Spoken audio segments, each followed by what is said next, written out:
Chapter 6. Imagination, the workshop of the mind. The fifth step toward riches. The imagination is literally the workshop wherein are fashioned all plans created by man. The impulse, the desire, is given shape, form, and action through the aid of the imaginative faculty of the mind. It has been said that man can create anything which he can imagine. Of all the ages of civilization, this is the most favorable for the development of the imagination because it is an age of rapid change. On every hand, one may contact stimuli which develop the imagination. Through the aid of his imaginative faculty, man has discovered and harnessed more of nature's forces during the past 50 years than during the entire history of the human race previous to that time. He has conquered the air so completely that the birds are a poor match for him in flying. He has harnessed the ether and made it serve as a means of instantaneous communication with any part of the world. He has analyzed and weighed the sun at a distance of millions of miles and has determined through the aid of imagination the elements of which it consists. He has discovered that his own brain is both a broadcasting and a receiving station for the vibration of thought, and he is beginning now to learn how to make practical use of this discovery. He has increased the speed of locomotion until he may now travel at a speed of more than 300 miles an hour. The time will soon come when a man may breakfast in New York and lunch in San Francisco. Man's only limitation, within reason, lies in his development and use of his imagination. He has not yet reached the apex of development in the use of his imaginative faculty. He has merely discovered that he has an imagination and has commenced to use it in a very elementary way. Two forms of imagination. The imaginative faculty functions in two forms. One is known as synthetic imagination, and the other as creative imagination. Synthetic imagination. Through this faculty, one may arrange old concepts, ideas, or plans into new combinations. The faculty creates nothing. It merely works with the material of experience, education, and observation with which it is fed.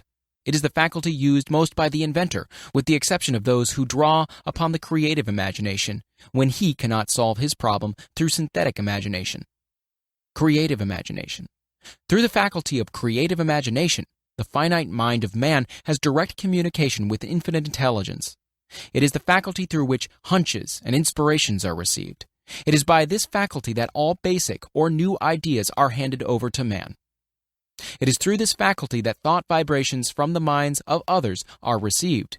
It is through this faculty that one individual may tune in or communicate with the subconscious mind of other men.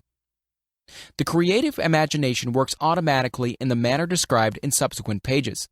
This faculty functions only when the conscious mind is vibrating at an exceedingly rapid rate, as for example, when the conscious mind is stimulated through the emotion of a strong desire.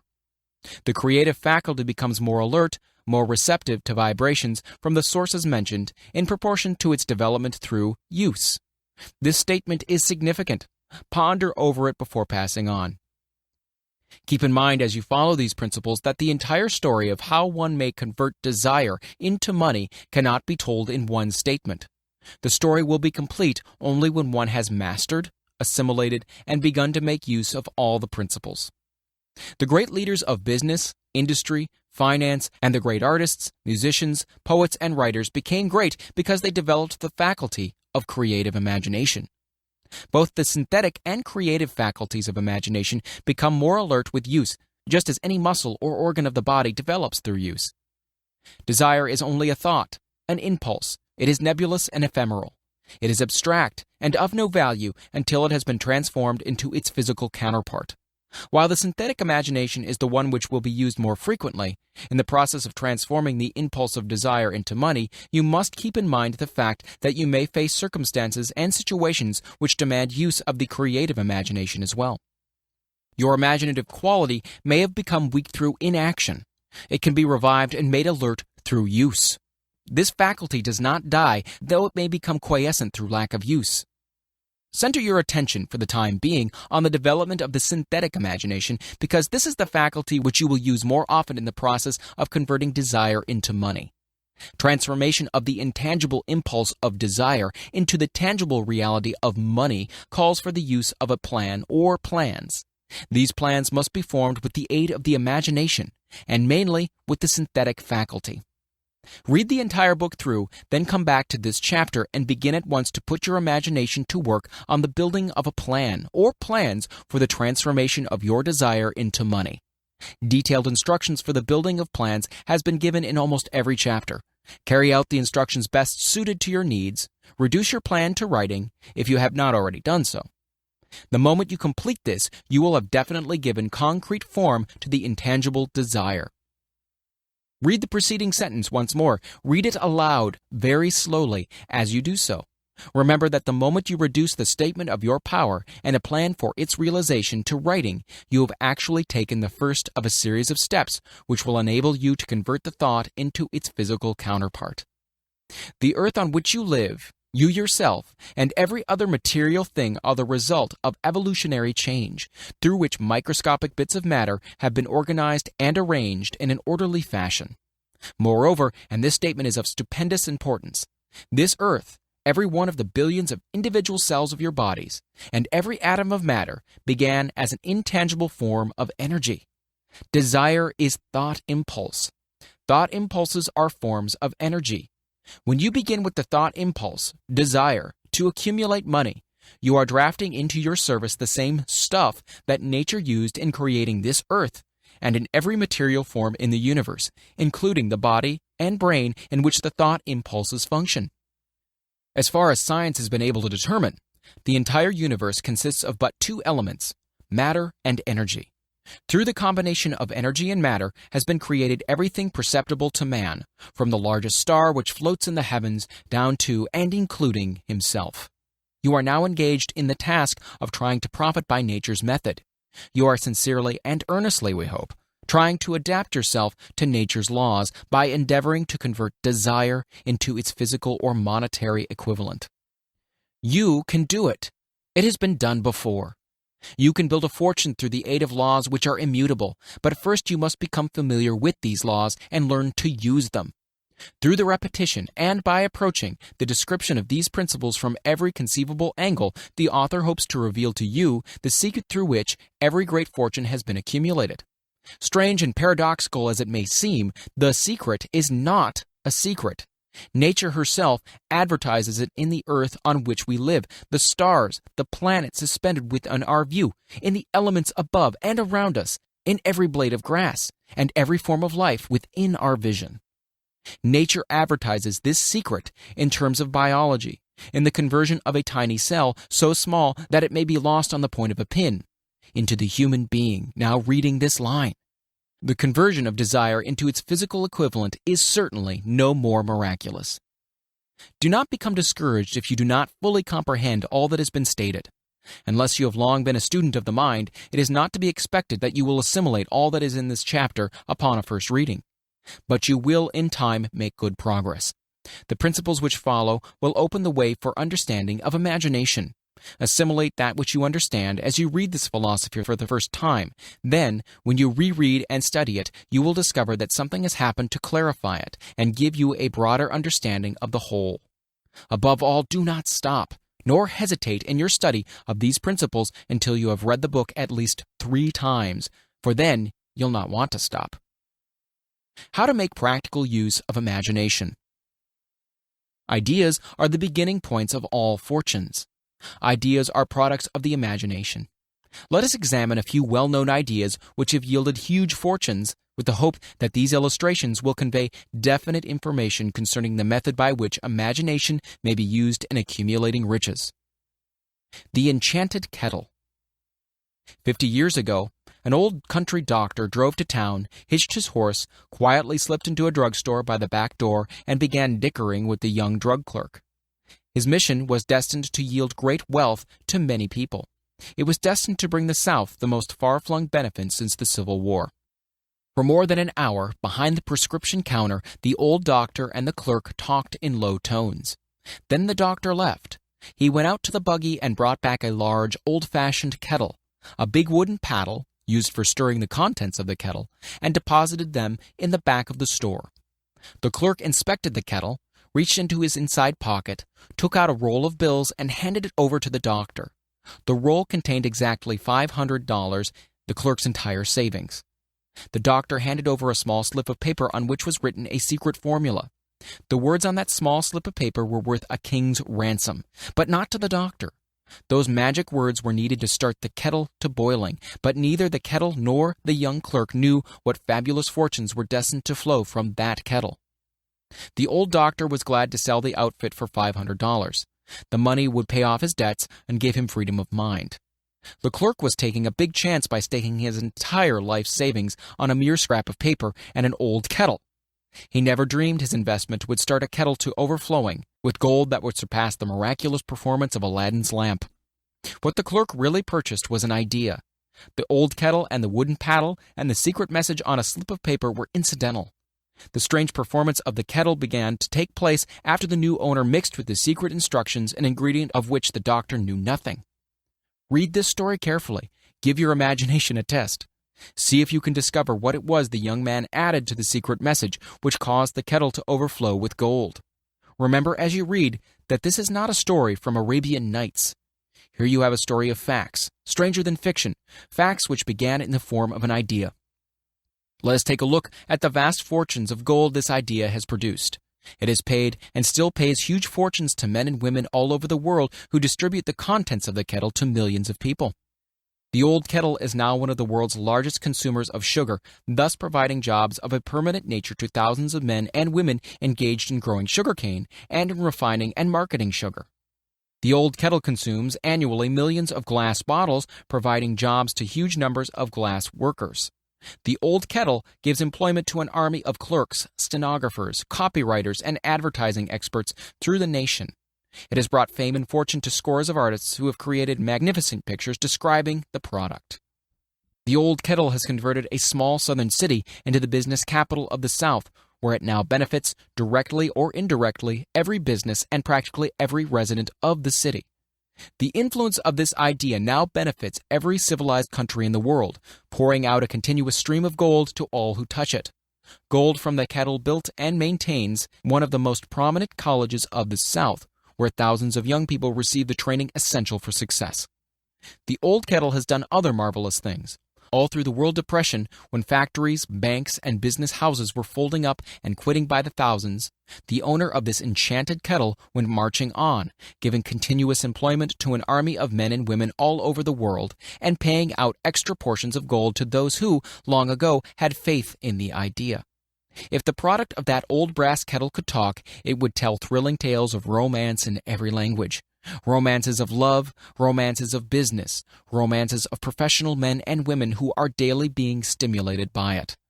The author is sure of at least one such romance, for he was a part of it, and it all began not far from the very spot on which the drug clerk purchased the kettle. It was here that the author met his wife, and it was she who first told him of the enchanted kettle. It was the product of that kettle they were drinking when he asked her to accept him, for better or worse. Now that you know the content of the enchanted kettle is a world-famous drink, it is fitting that the author confesses that the home city of that drink supplied him with a wife. Also, that the drink itself provides him with the stimulation of thought without intoxication, and thereby it gives to serve refreshment of mind, which an author must have to do his best work. Whoever you are, wherever you may live, whatever occupation you may be engaged in, just remember in the future, every time you see the words Coca-Cola, that its vast empire of wealth and influence grew out of a single idea, and that the mysterious ingredient the drug clerk Asa Chandler mixed with the secret formula was imagination. Stop and think of that for a moment. Remember also that the 13 steps to riches described in this book were the media through which the influence of Coca-Cola has been extended to every city, town, village, and crossroads of the world, and that any idea you may create, as good and meritorious as Coca-Cola, has a possibility of duplicating the stupendous record of this worldwide thirst killer. Truly, thoughts are things, and the scope of operation is the world itself. What I would do if I had $1 million. This story proves the truth of the old saying, where there's a will, there's a way. It was told to me by that beloved educator and clergyman, the late Frank Gonzalez, who began his preaching career in the Stockyards region of South Chicago. While Dr. Gonzalez was going through college, he observed many defects in our educational system, defects which he believed he could correct if he were the head of a college. His deepest desire was to become the directing head of an educational institution in which young men and women would be taught to learn by doing. He made up his mind to organize a new college in which he could carry out his ideas without being handicapped by orthodox methods of education. He needed $1 million to put the project across. Where was he to lay his hands on so large a sum of money? That was the question that absorbed most of his ambitious young preacher's thought. But he couldn't seem to make any progress. Every night he took that thought to bed with him. He got up with it in the morning. He took it with him everywhere he went. He turned it over and over in his mind until it became a consuming obsession with him. $1 million is a lot of money. He recognized that fact, but he also recognized the truth that the only limitation is that which one sets up in one's own mind. Being a philosopher as well as a preacher, Dr. Gonzalez recognized, as do all who succeed in life, that definiteness of purpose is the starting point from which one must begin. He recognized, too, that definiteness of purpose takes on animation, life, and power when backed by a burning desire to translate that purpose into its material equivalent. He knew all these great truths, yet he did not know where or how to lay his hands on $1 million. The natural procedure would have been to give up and quit. By saying, well, my idea is a good one, but I just can't do anything about it because I could never procure the necessary $1 million. This is exactly what the majority of people would have said, but it is not what Dr. Gonzalez said. What he said and what he did are so important that I now introduce him and let him speak for himself. One Saturday afternoon, I sat in my room thinking of ways and means of raising the money to carry out my plans. For nearly 2 years I had been thinking, but I had done nothing but think. The time had come for action. I made up my mind then and there that I would get the necessary $1 million within a week. How? I wasn't concerned about that. The main thing of importance was the decision to get the money within a specified time. And I want to tell you that the moment I reached a definite decision to get the money within a specified time, a strange feeling of assurance came over me, such as I had never before experienced. Something inside me seemed to say, "Why didn't you reach that decision a long time ago? The money was waiting for you all that time." Things began to happen in a hurry. I called the newspapers and announced that I would preach a sermon that following morning entitled, "What I Would Do If I Had $1 Million." I went to work on the sermon immediately, but I must tell you frankly, the task was not difficult because I had been preparing that sermon for almost 2 years. The spirit back of it was a part of me. Long before midnight, I had finished writing the sermon. I went to bed and slept with a feeling of confidence, for I could already see myself already in possession of the $1 million. Next morning, I arose early, went into the bathroom, read the sermon, then knelt on my knees and asked that my sermon might come to the attention of someone who could supply the needed money. While I was praying, I again had that feeling of assurance that the money would be forthcoming. In my excitement, I walked out without my sermon and did not discover the oversight until I was in my pulpit and about ready to begin delivering it. It was too late to go back for my notes, and what a blessing that I couldn't go back. Instead, my own subconscious mind yielded the material I needed. When I arose to begin my sermon, I closed my eyes and spoke with all my heart and soul of my dreams. I had not only talked to my audience, but I fancy I also talked to God. I told what I would do with $1 million if that amount were placed in my hands. I described the plan I had in mind for organizing a great educational institution where young people could learn to do practical things and at the same time develop their minds. When I had finished and sat down, a man slowly arose from his seat, about 3 rows from the rear, and made his way towards the pulpit. I wondered what he was going to do. He came into the pulpit, extended his hand, and said, "Reverend, I liked your sermon. I believe you can do everything you said you would if you had $1 million. To prove that I believe in you and your sermon, if you will come to my office tomorrow morning, I will give you the $1 million. My name is Philip D. Armour." Young Gonzalez went to Mr. Armour's office, and the $1 million was presented to him. With the money, he founded the Armour Institute of Technology. That is more money than the majority of preachers ever see in an entire lifetime, yet the thought impulse back of the money was created in the young preacher's mind in a fraction of a minute. The necessary $1 million came as a result of an idea. Back of the idea was a desire which young Gonzalez had been nursing in his mind almost 2 years. Observe this important fact. He got the money within the 36 hours after he reached a definite decision in his mind to get it, and decided upon a definite plan for getting it. There was nothing new or unique about Gonzalez's vague thinking about $1 million and weakly hoping for it. Others before him, and many since his time, have had similar thoughts. But there was something very unique and different about the decision he reached on that memorable Saturday when he put vagueness into the background and definitely said, "I will get that money within a week." God seems to throw himself on the side of the man who knows exactly what he wants, if he is determined to get just that. Moreover, the principle through which Mr. Gonzalez got his $1 million is still alive. It is available to you. This universal law is as workable today as it was when the young preacher made use of it so successfully. This book describes, step by step, the 13 elements of this great law and suggests how they can be put to use. Observe that Asa Chandler and Dr. Frank Gonzalez had one characteristic in common. Both knew the astounding truth that ideas can be transmuted into cash through the power of definite purpose, plus definite plans. If you are one of those who believe that hard work and honesty alone will bring riches, perish the thought. It is not true. Riches, when they come in huge quantities, are never the result of hard work. Riches come, if they come at all, in response to definite plans, based upon the application of definite principles, and not by chance or luck. Generally speaking, an idea is an impulse of thought that impels action, by an appeal to the imagination.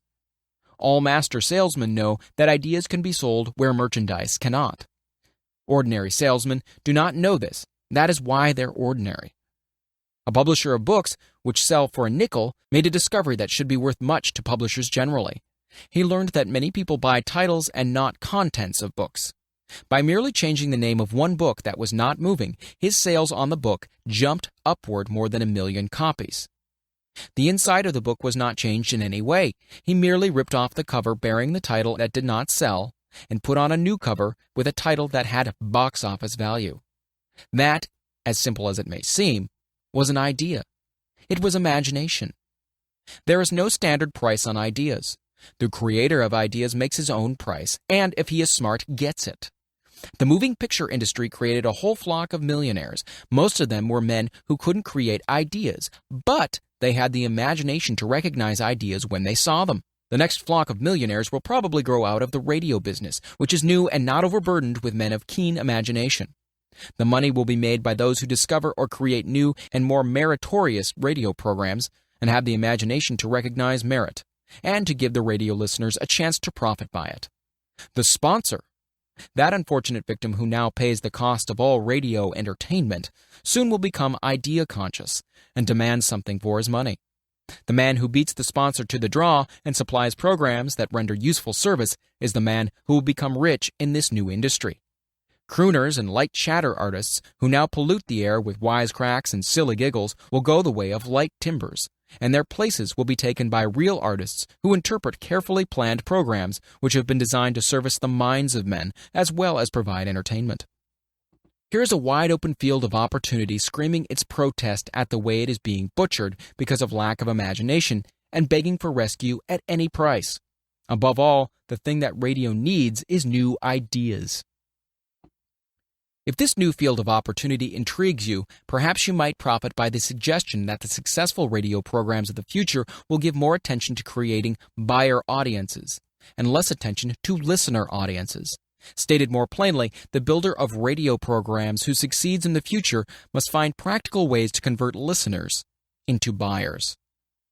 Moreover, the successful producer of radio programs in the future must key his features so that he can definitely show its effect upon the audience.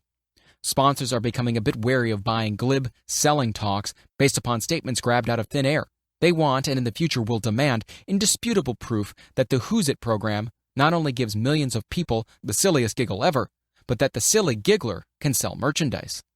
Another thing that might as well be understood by those who contemplate entering this new field of opportunity: radio advertising is going to be handled by an entirely new group of advertising experts, separate and distinct from the old-time newspaper and magazine advertising agency men. The old-timers in the advertising game cannot read the modern radio scripts because they have not been schooled to see ideas. The new radio technique demands men who can interpret ideas from a written manuscript in terms of sound. It cost the author a year of hard labor and many thousands of dollars to learn this. Radio right now is about where the moving pictures were when Mary Pickford and her curls first appeared on the screen. There is plenty of room in radio for those who can produce or recognize ideas. If the foregoing comment on the opportunity of radio has not started your idea factory to work, you had better forget it.